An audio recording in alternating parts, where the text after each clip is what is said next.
Senator Robin Hood Padilla weighing in on the proposal of former President Rodrigo Duterte to separate Mindanao from the Philippines. For him, it's the right of the people of Mindanao to push for its independence, but he notes it should not lead to violence. Naman po tayo mga karatig na bansa na gumawa niyan, katulad po si ginawa yan ng Singapore. Hindi po yan imposible. Pero kailangan legal. Daanin natin sa legal. Huwag pong daanin sa armado o magiging threat tayo sa security. At naniniwala naman po ako bilang si Presidente Duterte, dating Presidente Duterte, ay author ng law and order. Naniniwala naman po ako na hindi aabot ito sa karahasan. Senator Robin Hood Padilla slams the ongoing push for a People's Initiative to amend the Constitution, but he clarifies he is not against the People's Initiative itself, only the manner by which it is being conducted right now. Padilla adds he understands the frustration of House lawmakers since past efforts to amend the charter languished in the Senate. Totoo po yung sinasabi ng malaking kapulungan na laging pagdating dito sa Senado, natutulog yung panukala para sa economic provision, sa amenda. Kaya po siguro nakarating sila sa ganung klaseng politika. Kung meron tayong problema ngayon sa isinasagawang People's Initiative, huwag natin banatan yung People's Initiative. Ang banatan natin yung paraan kung paano ito ginawa. Hindi po tayo papayag na ito ay makalusot. As for the heated exchanges between the Marcoses and Dutertes, Padilla believes it reflects the realities of Philippine politics. But for him, the so-called Uniteam coalition, it's still standing.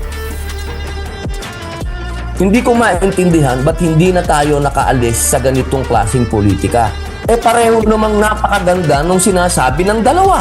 Alam naman po natin na itong Duterte at ang Marcos, ito po ay magkaalyado. Ako po miyembro po ako ng Uniteam at ako po ay nasa ilalim ni Inday Sara Duterte at si Vice President naman po ay nandoon naman po siya sa rally din ng Bagong Pilipinas. So sa akin po, nakikita ko po na buo pa rin kami.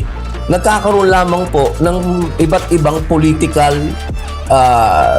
para po sa akin point of view. The Philippine Senate begins deliberating a proposal to amend economic provisions of the 1987 Constitution. Senate President Juan Miguel Zubiri last month filed that resolution in a bid to break the long-standing impasse over charter change. Despite the effort to review the charter, senators remain firm. Charter change is not the solution to the country's economic woes. Mas madali kasing sisihin ang walang kamalay-malay na dokumento kaysa sisihin ang mga totoong dahilan. Korupsyon, red tape, malabong burokrasya, at mataas na singil ng kuryente ang nagtataboy sa mga lokal at dayuhan na investor. Walang pananagutan ang 1987 Constitution sa mga bagay na yon. Una sa lahat, yung sinasabi nilang restrictive di umano, hindi po yan totoo. Bukas na po ang ating tindahan. Hindi po solusyon ang tsa-tsa. Kahit sasabi nilang purely economic provisions para bawasan ang mga tunay na iniinda natin. I was in close contact with most of our foreign investors and locators almost daily. And never once did they mention a change in the Constitution. Each time they stated that there was a need for lower rates of electricity, infinitely better infrastructure, less red tape, and a predictable and reliable regulatory framework. At no point did they say that the Constitution needed to be changed. The framers of the 1987 Constitution also expressing opposition to amending it.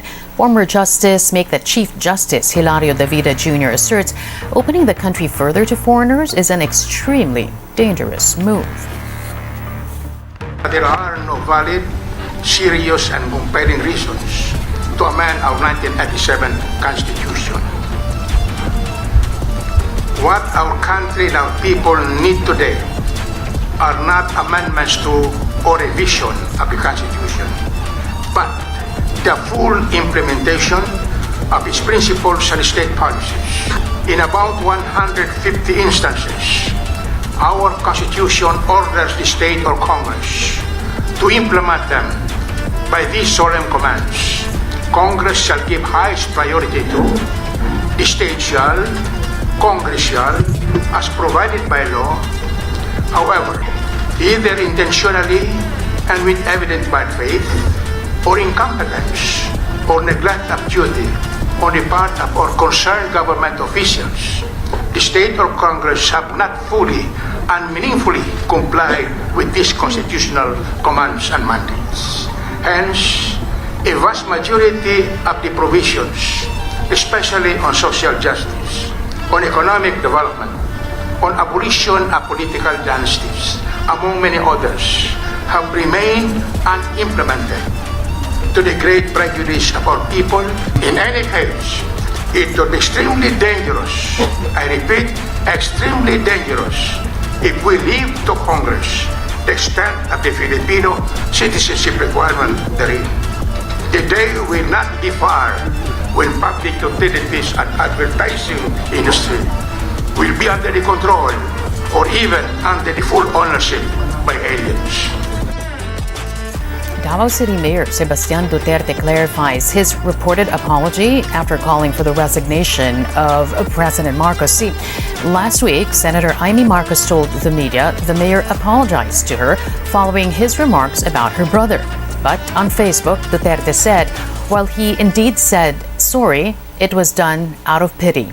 He also called on the senator to stop using him for what he calls drama. As for the president's sister, she said she already talked to the Davao City mayor and all is well between them. The National Security Council warns it will not hesitate to use force to quell any attempt to dismember the republic. National Security Advisor Eduardo Año says the proposed secession of Mindanao not only runs counter to the Constitution, but also threatens peace and development in the island region. He adds any attempt to sow division in the country must be rejected unequivocally. Meanwhile, Camiguin officials XJ and JJ Romualdo accusing former President Duterte and former House Speaker Pantaleon Alvarez of committing sedition. They say the two are engaging in dangerous stunts to divide the nation for their own interests. The Philippine ICT Department assures the public the country is safe following a fresh wave of cyber attacks traced to China. The DICT said it blocked a series of cyber attacks on government websites, including those of President Marcos and the Philippine Coast Guard. The DICT adds hackers from Chinese state-owned telecom operator China Unicorn were behind the attacks, but the agency clarifies it is not directly implicating the Chinese government. Just last week, the head of the U.S. Federal Bureau of Investigation warned Chinese hackers are preparing to wreak havoc on critical American infrastructure. House Speaker Martin Romualdez now calling on the DICT to brief House lawmakers on the extent of the cyber attacks. He adds the possible breaches deserve an immediate and comprehensive response, as these are matters of national security and public interest.